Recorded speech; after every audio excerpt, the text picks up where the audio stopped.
6.3, areas underneath the normal curve. We're going to talk about using the normal curve in reverse, hence it's called the inverse normal curve. I'm going to look at a couple of different applications of the normal curve, but let's start off with that inverse normal curve I just got done talking about. What we're going to do is we are going to find the z-score.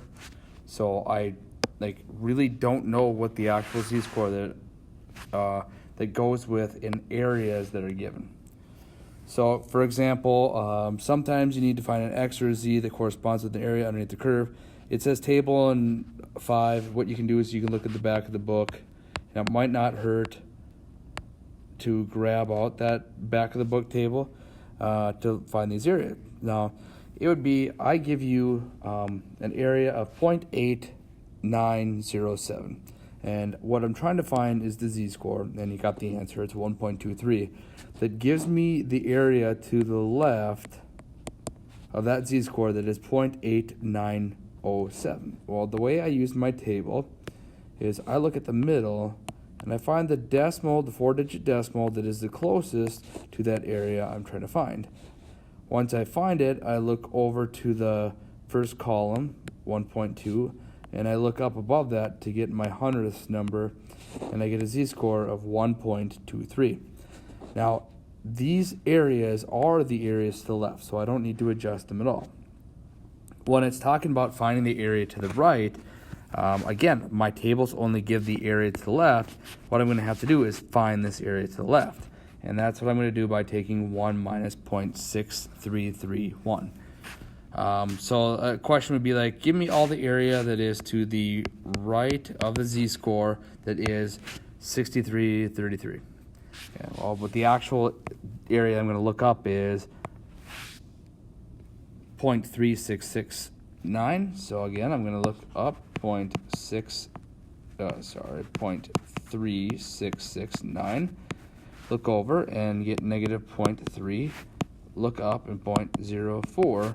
And there's my z-score. Now, the area I actually looked up was smaller than 50%, so that should make sense that I get a negative z-score. Whereas the area that I looked up before was bigger than 50%, and I got a positive z-score. Okay, so I'll just try it again. I'm trying to find the area that's between 0 and this specific z-score. Again, I need to look up this little spot here. So where I get this whole 50% from, and that's 0 all the way down, I'll take that 47.93 away from 50%. So I'm really looking up 0.0207. So I'm looking at the negative z-scores. Try to find it as close as possible, and that z-score again works out to be a negative 2.04. Again, I'm giving you the answer to the z-score. I don't want to try to fuss with a little hidden magic there, hidden little trick there. I want to find from 0 to this that's 49% above. So I'm going to take this area of 0.5 and I'm going to add it. So it's really all of this area, which is 0.9900. Now, if I look at in the table, 0.99 is not exactly in there, but 0.9901 and 0.9898. So I'm going to take the closer to the 2, and that's going to be a z-score of 2.33. Okay. Here we go. I'm looking up to the left of z 0.005, but it happens to be that 0.005 falls between these two areas. So I'm going to take the average of those two z-scores of negative 2.58 and negative 2.57. If I were to take the average, I get the z-score of this. Okay, which is probably about the only time you're ever going to have a z-score to the third spot. Most of the time you're looking for z-scores that are in the nearest hundredth. If you're trying to find the area in between, so like 95, okay, there's this little shortcut formula where really the whole curve is 100%. If I take out the 100%, I'm left with 5%. But I only want this little sliver, so divide that by 2, and I'm actually looking up 0.0250, so that's negative 1.96. Or I could look at it as this 95% plus this 0.25, which is going to be 0.9750. And if I look that up, my z-score is going to be 1.96. Okay. Here's why we are converting to z-scores. Here we go. So last year, the scores of the Chapter 6 tests are normally distributed with a mean of 75 and a standard deviation of 5. Okay, now I don't have a table that has a mean of 5 and a standard deviation, standard 5 and a standard deviation of 5. So when I have my scores that are between 75 and 80, I don't have a table to go and look up. So what I'm going to do is I'm going to take this 75 and convert it to a z-score of 0. So the 75 minus 75. And by the way, me doing this is kind of a waste of my time. So hopefully you notice that whenever your score is the average, your z-score is 0.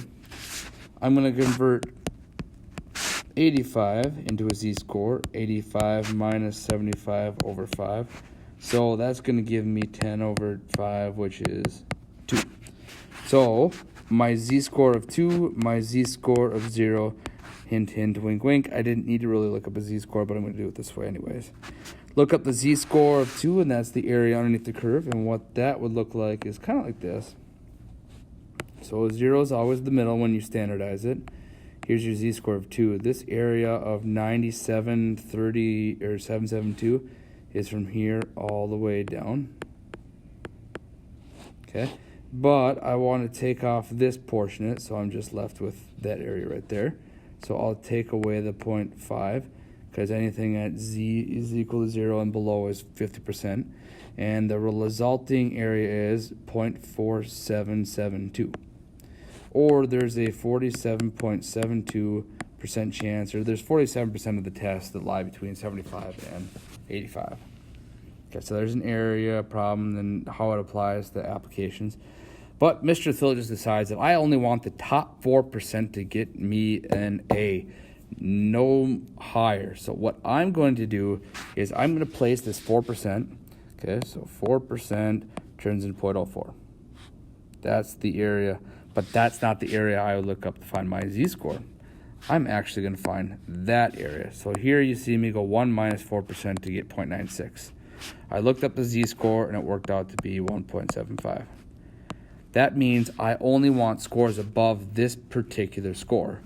So I'm going to take the z times my number of standard deviations of 5 and add it to my mean of 75. That's exactly what I got right here to get 83.7. So any score above 83.75 receives an A, because they are in the top 4% of the class. Okay, again, here are a couple of problems that you can go and work through. I know some are odds and some are evens, but the odds are in the back of the book to get your answers, and hopefully you can try your evens out from there. All right, and again, hopefully the volume worked this time.